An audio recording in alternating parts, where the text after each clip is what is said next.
देश में समय से पहले लोकसभा चुनाव की चर्चा हो रही है। विपक्षी गठबंधन की बैठक को लेकर देश का सियासी तापमान चढ़ा हुआ है। ऐसे माहौल में एबीपी न्यूज के लिए सी वोटर ने ऑल इंडिया सर्वे किया है। इस सर्वे में 2188 लोगों की राय ली गई है। सर्वे गुरुवार से आज दोपहर तक किया गया है। सर्वे में मार्जिन ऑफ एरर +-3 से +-5% है। नमस्कार, स्वागत है आपका। मैं हूं आपके साथ श्रीवी। देश का राजनीतिक माहौल गरमाया हुआ है। सरकार ने संसद का जो विशेष सत्र बुलाया है उसको लेकर देश में तरह तरह की चर्चाएं हो रही हैं। चुनाव जल्द कराए जाने से लेकर वन नेशन वन इलेक्शन तक की बात हो रही है। और इन चर्चाओं के बीच कल विपक्षी गठबंधन की मुंबई में बैठक हुई, जिसमें कई मुद्दों पर सहमति बनी तो कई बड़े मुद्दों पर बात नहीं बन पाई। विपक्ष में आधा दर्जन पीएम के दावेदार हैं तो गठबंधन के कई दलों में सीटों का पेच फंसा हुआ है। और आज इसी पर हम करेंगे ऑल इंडिया सर्वे।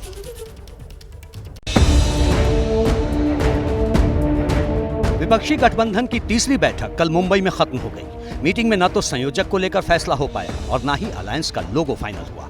उल्टे रात होते होते ममता बनर्जी और कांग्रेस के बीच खटपट की खबर सामने आ गई।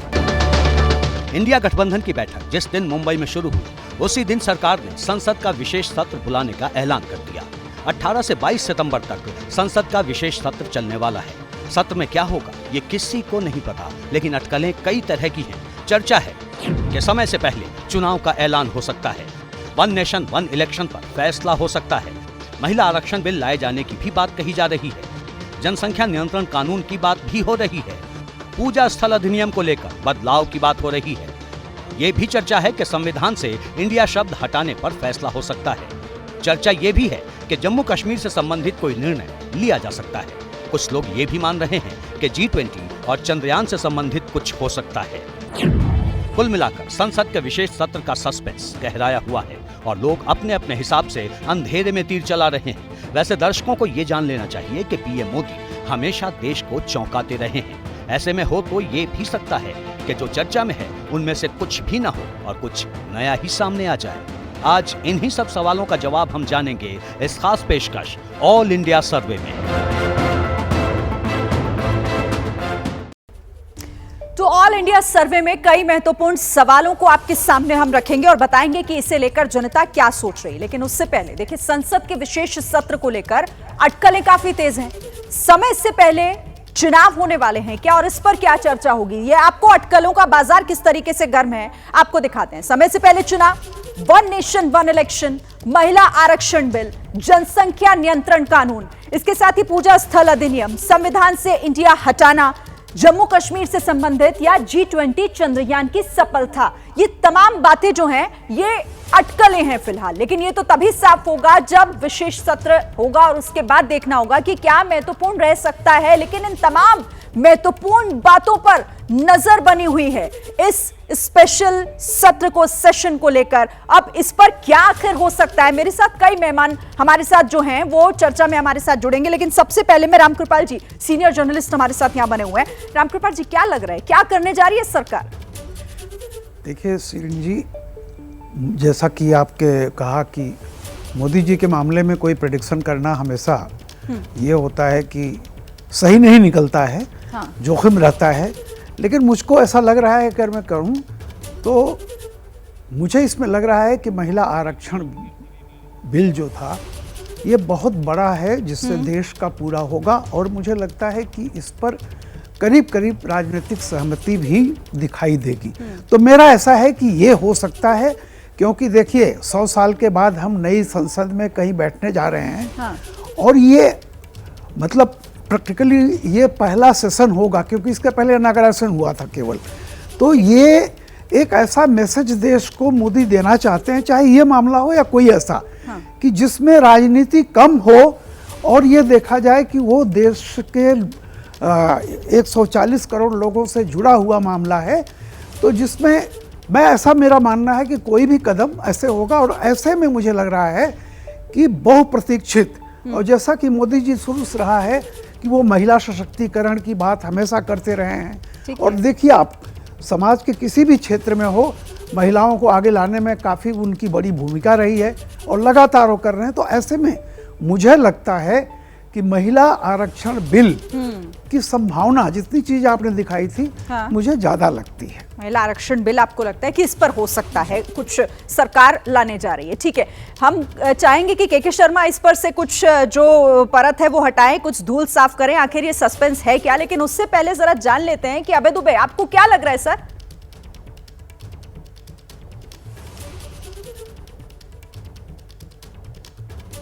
देखिए, रामकृपाल जी की तरह भविष्यवाणी तो मैं ही नहीं कर सकता। शर्मा जी ही इसके ऊपर कुछ तथ्यात्मक जानकारी हमें दे सकते हैं। लेकिन जो रामकृपाल जी ने कहा है कि इसमें इस महिला आरक्षण वाला काम हो सकता है इस विशेष सत्र में, तो अगर ऐसा हुआ तो उसमें भी जैसा कि कुछ पता चला है कि दो तरह के विकल्प होंगे। एक विकल्प उसका ये है कि जो मौजूदा सीटें हैं उन्हीं के अंदर महिलाओं को आरक्षण दिया वो आरक्षण 25% दिया जाएगा कि 30% दिया जाएगा कि 33% दिया जाएगा, ये तो अभी नहीं कहा जा सकता। और दूसरा विकल्प यह है कि सदन की सीटें बढ़ाई जाएं। और बड़ी सदन बनी चुकी है, नई सदन जो है बड़ी, ज्यादा सांसदों के बैठने की जगह है। तो अगर महिला आरक्षण बिल लाया जाता है और उसे पास कराया जाता है, जिसके ऊपर सही बात है एक राजनीतिक सहमति है, कुछ पार्टियों को छोड़ के बाकी सभी तो उसके ऊपर सहमत हैं, तो फिर वो एक बहुत बड़ा कदम होगा। मेरे ख्याल से लोकतांत्रिक राजनीति के लिए वो बड़ा गेम चेंजर होगा और उसका भारत के भविष्य के ऊपर, लोकतंत्र के भविष्य के ऊपर, स्त्रियों के राजनीतिक सशक्तिकरण और सामाजिक सशक्तिकरण के ऊपर एक बहुत ही सकारात्मक प्रभाव होगा। मैं तो हमेशा से ही महिलाओं को राजनीतिक आरक्षण देने का समर्थक रहा हूँ। ठीक है सर, ठीक है। आप के शर्मा जी, आप जरा बताइए क्या करने जा रही है सरकार, ये विशेष सत्र किस लिए? देखिए सिरिन जी, ये कहना कि ये सत्र क्यों बुलाया गया, इसके संदर्भ में माननीय संसदीय मंत्री जो हैं प्रहलाद जोशी जी का बयान आ चुका है और उन्होंने बड़ी स्पष्टता के साथ बताया है इसमें कि 2-3 दिनों के अंदर में इसके एजेंडा जो भी होगा वो सामने आ जाएगा। और आप भी जानते हैं, और यहाँ बहुत वरिष्ठ दो पत्रकार भी, विश्लेषक भी बैठे हैं, माननीय रामकृपाल जी और अभय जी, और ये भी जानते हैं कि संसद की एक प्रक्रिया होती है और जब भी संसद यानी आहूत किया जाता है तो उसका एक एजेंडा और ये सारा एक सिस्टम है कि कैसे कैसे ये प्रक्रिया चलती है। तो जब तक कोई चीज़ एथेंटिक रूप से तथ्यों के साथ में चीज़ें बाहर नहीं आती, मीडिया स्वतंत्र है, लोग विचार रखने के लिए स्वतंत्र हैं, लेकिन मैं एक सत्ताधारी दल का प्रवक्ता हूँ, मैं ऐसे किसी कयास पर बात नहीं कर सकता जब तक कि पूरे तथ्य सामने ना आ जाए। लेकिन मैं इतना ज़रूर कह सकता हूँ कि जो भी सरकार ने 5 दिनों का जो संसद आहूत किया है वो किसी बहुत ही महत्वपूर्ण मुद्दों को ध्यान में करके किया है। और मेरी एक अपेक्षा होगी कि पिछले जो 4-5 सत्र जिस ढंग से विपक्षी दलों ने अपने एक स्वार्थ के लिए और पूरे सत्र को बर्बाद किया है और सत्र की अवहेलना की है, आम जनता के पैसों का नुकसान किया है और कोई विशेष मुद्दा नहीं, केवल और केवल एक हो हल्ला करके बर्बाद करना जिसमें कोई तथ्य नहीं, जिस विषय में कृपया कर विपक्ष ऐसा कदम न उठाए और विपक्ष जो है इसको बड़े ही अच्छे ढंग से इस सत्र को पूरा करे। ये अपेक्षा मैं जरूर रखता हूँ कि उसमें जो है क्या कि कोई अच्छे निर्णय निकल के बाहर आ सके। संसद चर्चा परिचर्चा की जगह है, नारेबाजी और जैसा कि कल हमने सुना, मैं एक बात बस करके पूरी करता हूँ, जैसा कि कल हमने मीडिया के माध्यम से सुना कि संसद जो है वो जो 5 दिनों में वो रैली निकालेंगे, घेराव करेंगे, नारे लगाएंगे। एक मिनट शर्मा जी, एक बड़ी खबर अपने दर्शकों को बता दे, फिर आपके पास आती हूँ। बड़ी खबर वन नेशन वन इलेक्शन से जुड़ी हुई है, जिसमें कमेटी के सदस्यों के जो नाम है वो सामने आ गए हैं। इसको लेकर जो कमेटी बनाई गई है उसमें कौन कौन से सदस्य शामिल है, देखिए नाम आपके सामने। गृह मंत्री अमित शाह, अधीर रंजन चौधरी का भी इसमें नाम है, गुलाम नबी आजाद, हरीश साल्वे, 8 लोगों की कमेटी की लिस्ट जो है वो सामने आ गई है जो सदस्य इस कमेटी में है। हरीश साल्वे, संजय कोठारी का भी नाम इस कमेटी में है, जो 8 सदस्यों को शामिल किया गया है वन नेशन वन इलेक्शन के लिए। जो कमेटी इस पर विचार करेगी इसको लेकर कौन कौन सदस्य इसमें शामिल किए गए हैं, नाम सामने आ गए हैं। हमारे साथ कांग्रेस की प्रवक्ता महिमा सिंह जी भी अब हमारे साथ जुड़ गई हैं हमारे पैनल में। महिमा जी, आपका रिएक्शन इस पर, कमेटी में कौन कौन है, सबके नाम सामने आ गए हैं। One nation one election.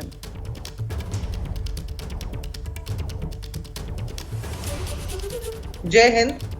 हमारा तो वही रिएक्शन है शिरीन जी, जो वन नेशन वन इलेक्शन की जो बात उठी है और अभी कमेटी का उन्होंने बताया कि ये सदस्य आ गए हैं। हमारा सवाल तो ये है कि सारी विपक्षीय पार्टियों के साथ, लीडर ऑफ ऑपोजिशन के साथ कोई चर्चा, कोई विमर्श क्यों नहीं किया गया? कोई बिजनेस एडवाइजरी मीटिंग क्यों नहीं बुलाई गई?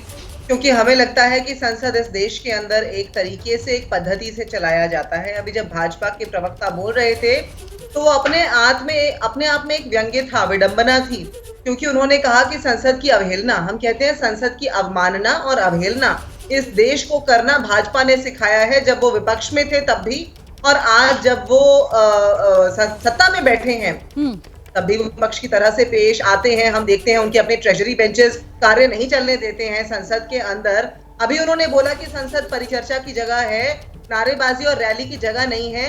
कृपा करके प्रधानमंत्री जी को भी ये बात बता दीजिएगा, जो वहां छाती पीटते हुए बोलते हैं मैं एक अकेला सब पर भारी, जब उसे भाजपा की रैली समझ लेते हैं शायद वो कोई। और अपनी मीनाक्षी लेखी को भी बताइएगा, जो वहां पर थ्रेटन करती हैं, जो वहां पर धमकी देती हैं सांसदों को कि कहीं तुम्हारे घर ईडी ना आ जाए। ठीक है महिमा तो जी, ये भाजपा के इस लिए पर हम बहुत करेंगे जरूरी बात आज आगे, और मैं चाहूंगी कि के शर्मा जी इस पर जवाब भी रखे। लेकिन उससे पहले एक बड़ा सवाल, क्योंकि ऑल इंडिया सर्वे का हम यहां पर जिक्र कर रहे हैं, और ऑल इंडिया सर्वे में पहला सवाल आज का कौन सा है, जिस पर हम चर्चा को आगे बढ़ाएंगे। जल्दी से जवाब जो है वो भी आपके सामने सवाल के साथ रख देते हैं। ऑल इंडिया सर्वे, क्या इंडिया गठबंधन को पीएम उम्मीदवार घोषित करना चाहिए? जवाब देखिए आपके सामने है। हाँ कहने वाले 51% हैं, 32% जो कह रहे हैं कि ऐसा नहीं करना चाहिए, और 17% जो कह रहे हैं नहीं पता। लेकिन ज्यादातर लोग, ये आंकड़ा बता रहा है कि ज्यादातर लोग यही चाहते हैं कि इंडिया गठबंधन को पीएम उम्मीदवार आखिर कौन है ये सामने रखना चाहिए, घोषित कर देना चाहिए।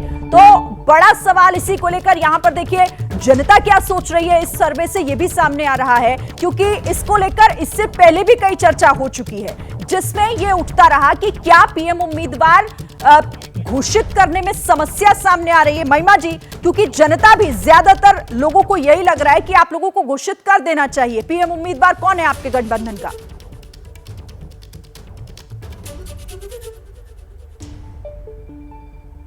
वक्त आने दे, बता देंगे तुझे ए आसमां, हम अभी से क्या बताएं क्या हमारे दिल में है। अभी तो आगाज हुआ है इस द्वंद्व का, इस जंग का, और इसका अंजाम होते होते आप देखेंगे कि एक मजबूत चेहरा इस देश का प्रधानमंत्री भी होगा, जो मणिपुर जैसे मुद्दों पर, जो अडानी घोटाले जैसे मुद्दों पर जवाब ले सके उन लोगों से जो जवाबदार हैं। तो बिल्कुल ये 51% भी हमारे लिए उतने मायने रखते हैं जितने 32% मायने रखते हैं, और 100% लोग ये चाहते हैं कि ये जो तानाशाह की ताकत है ये हट जाए आज कुर्सी से। नहीं, लेकिन अगर ज्यादातर लोगों को भी यही लगता है, सब चाहते हैं कि भाई आप लोग एक चेहरा तो दीजिए, क्या ये तय करने में मुश्किलें क्योंकि बहुत सारी हैं इसलिए फाइनल नहीं कर पा रहे हैं आप लोग? अभय दुबे जी, 51% कह रहे हैं कि फाइनल होना चाहिए, एक चेहरा सामने आना चाहिए कि आखिर इसका नेतृत्व किसके हाथ में है। देखिए, राजनीति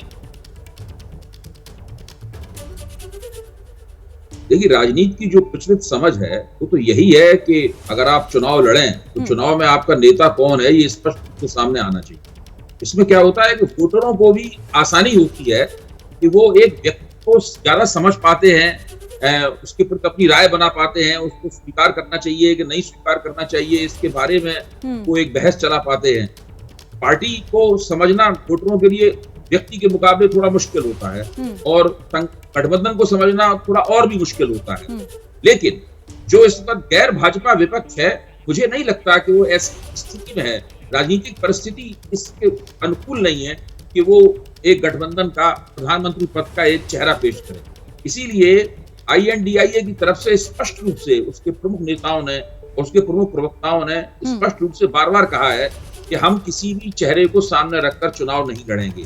ये उनकी एक रणनीति है जो मैं समझता हूं वो जिस तरह की राजनीतिक परिस्थिति में है और देश इस तरह की राजनीतिक परिस्थिति में है, मेरे ख्याल से वो उसके अनुकूल। ठीक है, हम बाकी मेहमानों का भी रुख करेंगे, लेकिन क्योंकि इसी सवाल से जुड़ा हुआ एक और सवाल है, वो भी जरा अपने दर्शकों के सामने जल्दी से रख देते हैं। ऑल इंडिया सर्वे में इंडिया गठबंधन में पीएम के लिए आखिर सबसे मजबूत दावेदार कौन है? प्रधानमंत्री के तौर पर राहुल गांधी का नाम लेने वाले 29% हैं, 9% को लगता है अरविंद केजरीवाल, 6% नीतीश कुमार के साथ खड़े दिखाई दे रहे हैं, 3% अखिलेश यादव, 3% ममता बनर्जी, 6% उद्धव ठाकरे, लेकिन 40% कह रहे हैं इनमें से कोई भी नहीं, और 4% पता नहीं। लेकिन 40% जो 29% पर भी यहां ज्यादा भारी दिखाई दे रहे हैं, जो कह रहे हैं कि पीएम के लिए सबसे मजबूत दावेदार इन नामों में से सहमत वो किसी भी एक नाम पर नहीं है। ज्यादातर लोग तो ये कह रहे हैं कि वो ना राहुल गांधी, ना अरविंद केजरीवाल, ना नीतीश कुमार, ना अखिलेश यादव, ना ममता बनर्जी, 40% लोगों को इनमें से कोई भी नाम जो है वो उसके फेवर में जाता हुआ नहीं दिखाई दे रहा है। ये बड़ी खबर। और 29% जो राहुल गांधी को सबसे मजबूत दावेदार मानते नजर आ रहे हैं। विपक्ष में पीएम के मजबूत दावेदार राहुल गांधी को मानते लोग दिख रहे हैं, क्योंकि 29% यहां पर सबसे ज्यादा। के शर्मा जी, आप लोग माने ना माने, लेकिन 29% के साथ यहां राहुल गांधी लोगों की पसंद बने हुए। देखिए, मैं इसके पर जवाब दूंगा, लेकिन एक जवाब पहले मैं कांग्रेस की प्रवक्ता का दे दूं कि संसद में ये थोड़ा इको हो रहा है, ठीक कर दीजिएगा। अभी वो संसद की चर्चा कर रही है। मैं सरीन जी इतना ही कहना चाहता हूं कि संसद जो है सड़क छाप हरकतों की जगह नहीं है। आंख मारना, फ्लाइंग किस फेंकना, किसी के गले झूल जाना, इसकी जगह नहीं है। तो कुछ लोगों को समझना पड़ेगा कि ये सड़क छाप हरकतें जो करते हैं ये बंद करें वहाँ पर संसद में, और संसद की मान और मर्यादा और वहाँ की परंपराओं को सीखें, और कम से कम अपने शब्दों पर जिस ढंग से वहाँ पर कहते हैं कि भारत माता का कत्ल से लेके बयान, इस तरह की बयानबाजी भी बंद करें। अब मैं दूसरी बात पर आता हूँ। अभी जो इन्होंने कहा, आपने दिखाया 29%, मैं समझता हूँ कि आपके पिछले सर्वे में आप देखिए माननीय प्रधानमंत्री नरेंद्र मोदी जी की लोकप्रियता क्या है, लगभग 80% के आसपास वो पहुंच रहा है। तो 29% से क्या होना है? यहाँ तो कुल मिलके भी नहीं ये पहुंच पा रहे हैं आपस में कि ये यानी उस योग्यता को भी पार कर पाए। यदि जो डाटा दिखा रहे हैं उसके आधार पे मैं कह रहा हूँ। बाकी तो देश हमें सबको पता है कि वो 20 बार लॉन्च कर चुके, यानी 13 बार उनकी लॉन्चिंग हो चुकी है। कई बार लॉन्च हुए, फिर सुपर लॉन्च हुए, फिर अपर लॉन्च, ये बहुत सारी चलती है इनके यहाँ, लेकिन बेचारे हो ही नहीं पा रहे हैं वहाँ पर, क्योंकि उनकी समस्याएं दूसरी हैं। क्योंकि भारत की न उनको मुद्दों की जानकारी है और न उनको किसी प्रकार की यहाँ की समस्या से लेना देना है। इन तमाम नामों में से चुना है राहुल गांधी को, 29% लोग हैं। महिमा जी, हाँ, इनमें प्रमुख हैं, इनमें प्रमुख। ठीक है महिमा जी। देखिए एक फैज अहमद फैज का शेर है शिरीन जी की, वो बात सारे फसाने में जिसका जिक्र न था, वो बात उनको बहुत नागवार गुजरी। ये भाजपा के प्रवक्ता और भाजपा के प्रतिनिधि जब संसद की बात करते हैं, और जब से ये अभी हाल के वाकया का जिक्र कर रहे हैं, हम बोल रहे हैं एक तस्वीर, एक वीडियो दिखा दीजिए। इनके पास कुछ है नहीं, फिर भी आकर राष्ट्रीय चैनलों पर जनता से झूठ बोलते हैं, क्योंकि बहुत झूठी पार्टी यही है भाजपा दरअसल। और अभी जब ये संसद की बात कर रहे थे, तो इनको मैं ये याद दिला देना चाहती हूँ कि जब इनकी पार्टी का एक सांसद भी नहीं होता था, ये हमें कह रहे हैं कि हम सीखें संसद चलाना इनसे। ये पूछते हैं 70 साल हमने क्या किया? 70 साल हमने संसद चलाई, जब आपके अरुण जेटली जी बोला करते थे कि विपक्ष का तो काम है संसद के अंदर हंगामा करना, और पूरा एक शरदकालीन सत्र पूरा आपके इसमें चला गया था। ये 2010 की बात कर रही हूं मैं। तो इसलिए आज भाजपा के प्रवक्ता जब संसद की बात करते हैं, जब इनके 2 सांसद होते थे, जब जवाहरलाल नेहरू जी ने समर्थन देकर के माने कि इनको सपोर्ट करके, इनको ये बोल करके कि नहीं, विपक्ष को मजबूत करना जरूरी है, इनके नेताओं को। चलिए, उस पर आपने जवाब दे दिया ना, अब आप इस पर जवाब दे दीजिए। गठबंधन में पीएम दावेदार को लेकर जो सबसे ज्यादा लोगों की पसंद के तौर पर है, राहुल गांधी का नाम सामने आ रहा है, और आप लोग भी अपनी इच्छा जाहिर कर चुके हैं कि हमारे नेता को यहां पर ये मिलना चाहिए। तो घोषित कर दीजिए ना, मना लीजिए बाकी लोगों को। निश्चित तौर पर राहुल गांधी जी ने भारत जोड़ो यात्रा जैसा जो एक कदम, ये तो वक्त का फेर है जी, और कुछ सवालों को वक्त चाहिए। जैसा पहले मैंने कहा कि हम अभी से क्या बताएं, क्या हमारे दिल में है। इंडिया गठबंधन जो है पूरा का पूरा, जो ये सारी पार्टियां साथ आई हैं आज तानाशाही ताकतों के खिलाफ, उन सब में एक बात पर बिल्कुल क्लियर अंडरस्टैंडिंग है, और वो ये है कि 51% लोग ये चाहते हैं। महिमा जी, आप उनको समझिए, आपके दिल में क्या है ये बताइए उनको, ये वो लोग जानना चाहते हैं। तो ऑल इंडिया सर्वे आप देख रहे हैं, यानी वो तमाम सवाल जो आपके जहन में भी होंगे, जब वो जनता के बीच गए तो उसका जवाब क्या मिला है। जल्दी से अगला सवाल भी आपके सामने रख देते हैं, वो भी बहुत महत्वपूर्ण है। और सवाल है कि राहुल गांधी ने जो कहा है कि 2024 में बीजेपी को, मोदी को हम हरा देंगे, राहुल के दावे पर लोगों को विश्वास है क्या? तो देखिए जवाब, हाँ कहने वाले यहां पर 35%, लेकिन नहीं कहने वाले यहां पर 60% है, और 5% जो कह रहे हैं नहीं पता। लेकिन ज्यादातर लोग 60% जो शायद इस बात पर भरोसा नहीं कर रहे राहुल गांधी के इस दावे में कि 2024 में वो जीतेंगे और हराएंगे बीजेपी को और मोदी को। महिमा जी का मैं रुख कर लेती हूं, इस पर जवाब उन्हीं से ले लेते हैं। महिमा जी, ये भरोसा लोगों को क्यों नहीं हो पा रहा है जो राहुल गांधी कह रहे हैं?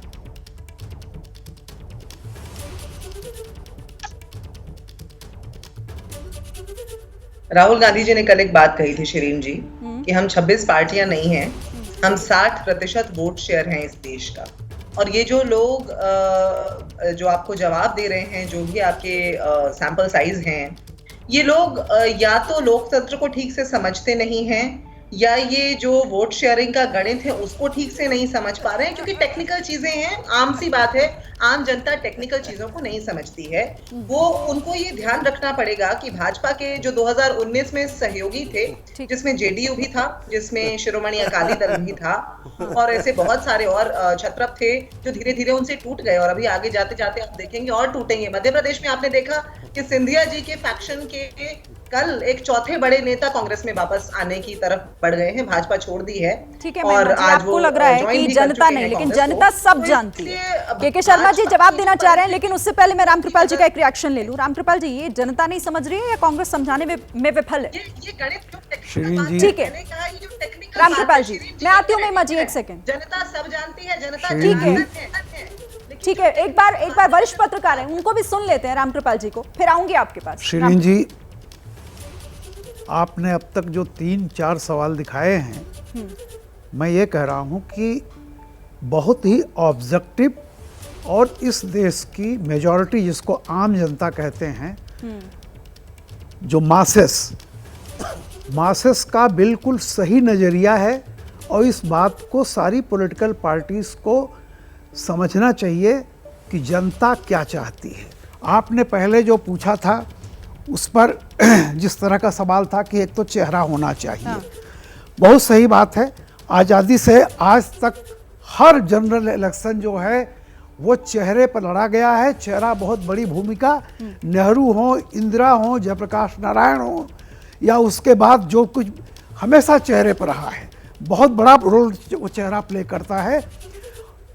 दूसरा सवाल जो आपका था, उसमें देखिए, उसमें जिस पर महिमा जी ने कहा, तो एक उन्होंने कहा कि हम अभी से क्या बताएं, ये चैनल नहीं पूछ रहा है, ये जनता कह रही है।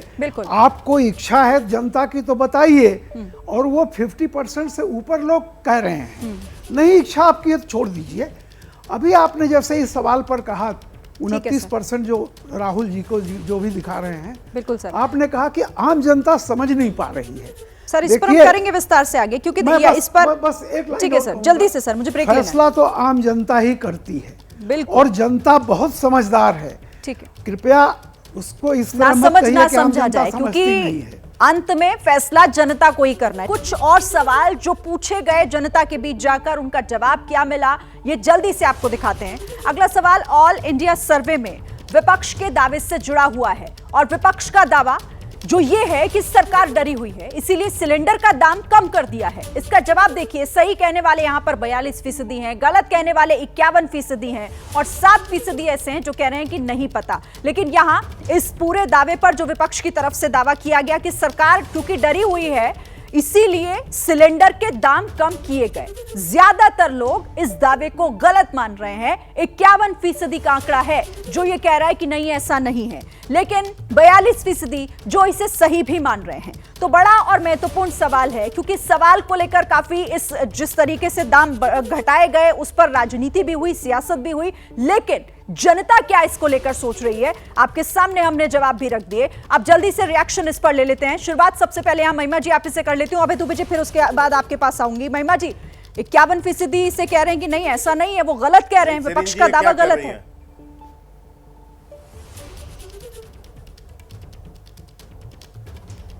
लेकिन 42% सही भी तो कह रहे हैं शिरीन जी। जो 42% सही कह रहे हैं उन्हें दिखाई दे रहा है कि राजस्थान में सिलेंडर 500 रुपए का दिया जा रहा है। उन्हें दिखाई दे रहा है कि भाजपा आज जब चुनाव नजदीक आने लगे हैं तो 200 रुपए की जो रियायत दे रही है, ये सब्सिडी जून 2020 में बिना किसी औपचारिक घोषणा के हटाई गई थी। क्या ये आपको मालूम है शिरीन जी? इस पैनल पर बैठे हुए यदि लोगों को मालूम है ये बात, तो जून 2020 के बाद से कोई सब्सिडी किसी को भी नहीं मिल रही है सिवाय उज्ज्वला योजना के जो उपभोगी हैं उनके, और इसके लिए कोई औपचारिक घोषणा भी नहीं की गई। हमारे को इस लायक नहीं समझती हमारी सरकार हम नागरिकों को कि वो ये बता सके हमें औपचारिक घोषणा करके कि आपकी सब्सिडी हटाई जा रही है। तो आज जो 200 रुपए की घोषणा की है, दो बातें बोल के खत्म करूंगी। पहली बात तो ये कि वो 200 रुपए सिर्फ जो है उसका बोझ सिर्फ सरकार उज्ज्वला वालों के लिए उठाने वाली है, बाकी सबके लिए जो ठीकरा है वो ऑयल कंपनीज के ऊपर फोड़ा गया है। तो आप लोग दोहरा चुके हैं ना, लेकिन मैं उसकी बात कर रही थी कि जनता क्या कह रही है। ठीक है, लेकिन आपका ध्यान 42% पर ज्यादा है। उसका जवाब के शर्मा जी से ले लूं। के शर्मा जी, महिमा जी कह रही हैं कि 42% को भी आप इग्नोर नहीं कर सकते जो मान रहे हैं उस दावे को। शिरीन जी, पहले तो मुझे टाइम दीजिएगा, क्योंकि आप दो बार कांग्रेस के प्रवक्ता को बुला चुके हैं। मैं इतना निवेदन पहले कर दूं कि ये कांग्रेस पार्टी जो कि गांधी परिवार लिमिटेड कंपनी बन चुकी है, उसकी लोकतांत्रिक समझ क्या है इस देश के प्रति, देश के लोकतंत्र के प्रति, ये अभी कांग्रेस की प्रवक्ता के बयान से आपके करोड़ों दर्शकों ने सुना। इनकी सोच ये है कि जनता मूर्ख है, जनता कुछ नहीं जानती है, जनता नहीं समझ पा रही है इस कैलकुलेशन को। मैं इनको एक समीकरण बताता हूँ, शायद इनको समझ में आ जाए कि क्या होता है जो गठबंधन है। सुन लीजिए, मैं आप गलत बात नहीं, 2 उदाहरण देता हूँ, समझ जाएंगे आप। 2 उदाहरण से आपको शिरीन जी याद होगा, उत्तर प्रदेश में ये यूपी के 2 छोरे चुनाव लड़े थे। ये 2 छोरों का यदि 2 समय लोग मिलाते थे तो कहते थे कि भारतीय जनता पार्टी से इनका वोट प्रतिशत बहुत ज़्यादा है, इसलिए सरकार इनकी बनेगी। एक दूसरा गठबंधन और हुआ था, बुआ और भतीजे का, सपा और बसपा का। दोनों का यदि आप वोट प्रतिशत मिला देते तो भारतीय जनता पार्टी से बहुत ज़्यादा था। लेकिन क्या हुआ, वहां पर बुरी तरह से सपा भी चुनाव हारी, कांग्रेस पार्टी का तो खैर पूछिए ही मत क्या हाल हुआ है। आज की डेट पे देखेंगे तो राजनीतिक रूप से जो खैर छोड़ दीजिए, सिर्फ 2 विधायक हैं 450 सवा 400 में। ठीक है, तो जो ये कैलकुलेशन समझाना चाहते ना, वो कैलकुलेशन आपने समझा दिया। अब जरा ये भी तो बता दीजिए, इसका भी जवाब दे दीजिए ना। एक बात और कह दूं, एक बात और बता रहा हूं जी। क्या 42% बताइए किस बात का? मैं इसका भी आपको ये जवाब दे देता हूं। हाँ, बोलिए। ठीक है, लेकिन मैं ये कहता हूं कि हमने किसी के घबराहट पे नहीं किया। हम डेवलपमेंट के विकास की बात करते हैं, विकास करते हैं। आज यदि 80 करोड़ लोगों को अन्न दे रहे हैं निःशुल्क रूप से, तो किसी के घबराहट पे नहीं दे रहे हैं। आज यदि 4 करोड़ पक्के मकान मोदी जी की सरकार ने बनाया है तो विपक्ष की घबराहट से नहीं बना। 9 करोड़ यदि परिवारों तक नल से जल पहुंचा है, 40 करोड़ लोगों के लिए यदि जनधन योजना से खाता खुला है, और यदि जो है 50 करोड़ लोगों को जो है आयुष्मान के अंतर्गत किया, तो क्या विपक्ष से घबरा के किया है?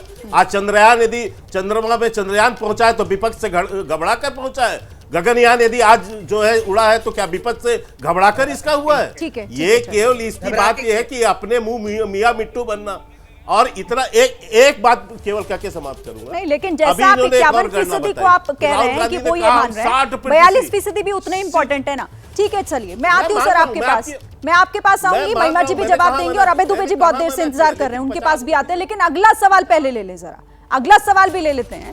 अगला सवाल ऑल इंडिया सर्वे में क्या है, देखिए, सिलेंडर का दाम कम करने से बीजेपी को चुनाव में फायदा मिलेगा क्या, यह महत्वपूर्ण सवाल है, जिसका जवाब देखिए। मिलेगा फायदा बीजेपी को या फिर नहीं? लेकिन यहां हाँ कहने वाले 50% हैं, ना कहने वाले 40% और 10% जो कह रहे हैं नहीं मालूम। लेकिन क्योंकि 50% ऐसे लोगों को लगता है, 50% लोगों को कि फायदा मिलेगा सिलेंडर का दाम करने से, यानी वो सीधे सीधे इस फैसले को चुनाव से जोड़कर देख रहे हैं। अबे दुबे जी, सही कह रही हूं मैं?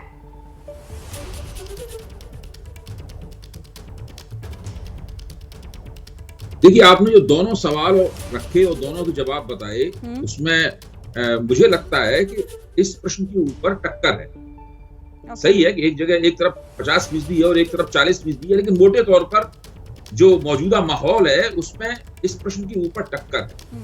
जाती तौर पे मैं ये मानता हूं कि सरकार डरी हुई नहीं है, मैं ये नहीं मानता हूं सरकार डरी हुई है, लेकिन मैं जरूर मानता हूं कि सरकार विपक्ष की एकता से चिंतित हुई है। और चिंतित होना अपने आप में कोई बुरी बात नहीं है, कमतर बात नहीं है। ये मोदी जी की और भाजपा की होशियारी है कि वो वक्त रहते हुए सतर्क हो गए हैं और उन्होंने उन क्षेत्रों में भी जनता को राहत देने की कोशिश शुरू कर दी है जिन क्षेत्रों के प्रति अभी तक उनकी परवाह नहीं थी। यानी वो बहुत लंबे अरसे से कोई सब्सिडी, महिमा जी ठीक कह रही हैं, लंबे अरसे से कोई सब्सिडी वो नहीं दे रहे थे और लगातार तेल की भी महंगाई चल रही थी और गैस की भी महंगाई चल रही थी, तो वो अब उन्होंने राहत देनी शुरू की। और मैं ये मानता हूँ जैसे जैसे चुनाव नजदीक आएगा, पेट्रोल और डीजल के दाम भी कम हो सकते हैं, तो वो भी सरकार कोशिश करेगी कि थोड़ा महंगाई के ऊपर, जनता के ऊपर जो भार है वो कम है। विपक्ष की एकता एक ऐसा पहलू है जो न 2014 में मौजूद था न 2019 में मौजूद है, तो वो सरकार को चिंतित करने के लिए काफी है। और ये इस सर्वे में भी निकल के आ रहा है, क्योंकि 40% से ज्यादा लोग कह रहे हैं कि ये सरकार डरी हुई है, 40% से ज्यादा लोग कह रहे हैं कि सरकार को इससे फायदा नहीं होगा, तो ये अपने आप में महत्वपूर्ण है। ठीक है, रामकृपाल जी, आपका एनालिसिस क्या है इस पर? देखिए, बिल्कुल अभय दुबे जी की बात से मैं सहमत हूं, लेकिन एक बात ध्यान रखिए, 2 टर्म के बावजूद अगर आप देखें अपोजिशन वर्सेस सत्तारूढ़, तो आज भी सत्तारूढ़ का पड़ना भारी है। ये अपने आप में महत्वपूर्ण बात है। आप सोचिए कि जब 9 साल यूपीए के हुए थे, ग्राफ कहाँ चला गया था, और 9 साल आज एनडीए के हो रहे हैं, तो भी देखिए इसमें 40 में वो 50% है। यानी मेजॉरिटी अभी भी हर सवाल पे वो सत्तारूढ़ की तरफ झुकी हुई लग रही है। आप ही के सर्वे में कोई भी सवाल देख लीजिए, इसके अभी 50 था, इसके पहले जो आपने पूछा था उसमें 51%। तो जिसको महिमा जी कह रही थी कि इतने परसेंट तो हमारे साथ भी हैं, बट सवाल लोकतंत्र में होता है 49 और 51 का। आप मैच 1 रन से जीतते हैं या 100 रन से जीतते हैं, फर्क नहीं, ट्रॉफी वही मिलती है। तो सवाल हार जीत का होता है लोकतंत्र में, यह नहीं होता है कि जो लड़ रहा है वो उसका झुकाव सत्तारूढ़ दल की तरफ ज्यादा दिखाई दे रहा है। महिमा जी,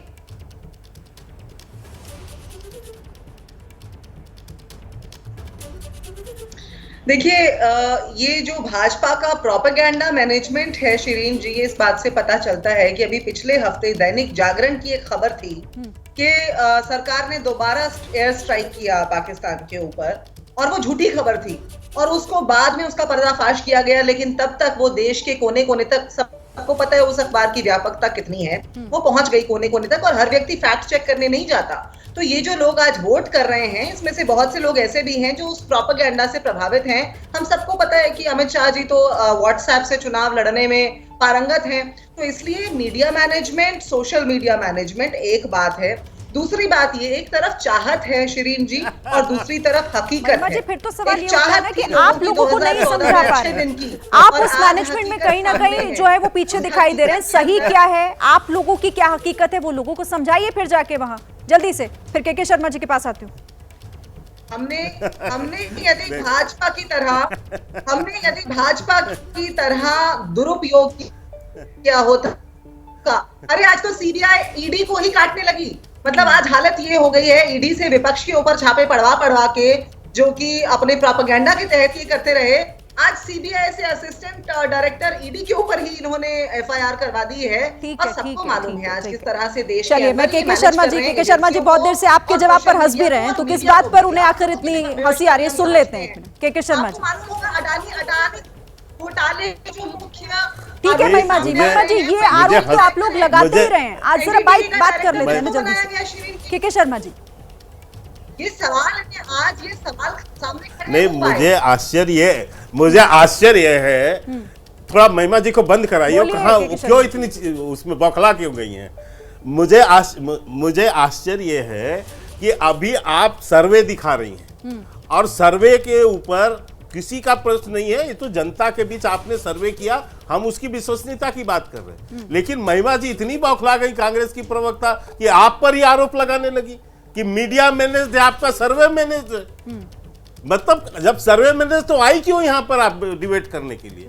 आपको तो पहले से पता है, कल से आपके नेता चिल्ला रहे हैं। आपको मीडिया पे आरोप लगाना अच्छा लगता है, आपको मीडिया पर लगता है। आज भी आप बैठ के यहाँ पर कह रही हैं कि सर्वे मैनेज है। सिरीन जी, इसका जवाब आपको देना चाहिए। शर्मा जी, आरोप लगाना, देखिए एक मिनट, कि आरोप आप लगाना तो बहुत सर्वे आसान मैनेज होता है, है। लेकिन हम जो कह रहे हैं, हम वो ये कह रहे हैं कि जनता के मन में क्या है, और ये सारे सवाल उसी के इर्द गिर्द है। ऑल इंडिया सर्वे में क्या पूछा हमने जनता से, आपके सामने रख देते हैं। और अगला सवाल बीएसपी अध्यक्ष मायावती से जुड़ा हुआ है और उनके अकेले चुनाव लड़ने के फैसले से जुड़ा हुआ है कि क्या ये बीएसपी के लिए घातक है। जवाब देखिए आपके सामने है। 44% जो कह रहे हैं कि हाँ ये घातक होगा बीएसपी के लिए, 31% को ऐसा नहीं लगता, 25% जो कह रहे हैं नहीं पता, लेकिन ज्यादातर लोगों को लगता है कि अकेले चुनाव लड़ना घातक होगा बीएसपी के लिए। अब अगला सवाल भी आपके सामने रख देते हैं, अकाली दल को एनडीए में लौट जाना चाहिए क्या? 47% जो कह रहे हैं बिल्कुल लौटना चाहिए, 23% को ऐसा नहीं लगता और 30% जो कह रहे हैं नहीं पता, लेकिन 47% जो चाहते हैं कि अकाली दल एनडीए में लौट जाए। अब जल्दी से अपने सभी मेहमानों का रुख करते हुए एक एक रिएक्शन इन सवालों पर ले लेते हैं और शुरुआत अभय दुबे जी आपके साथ।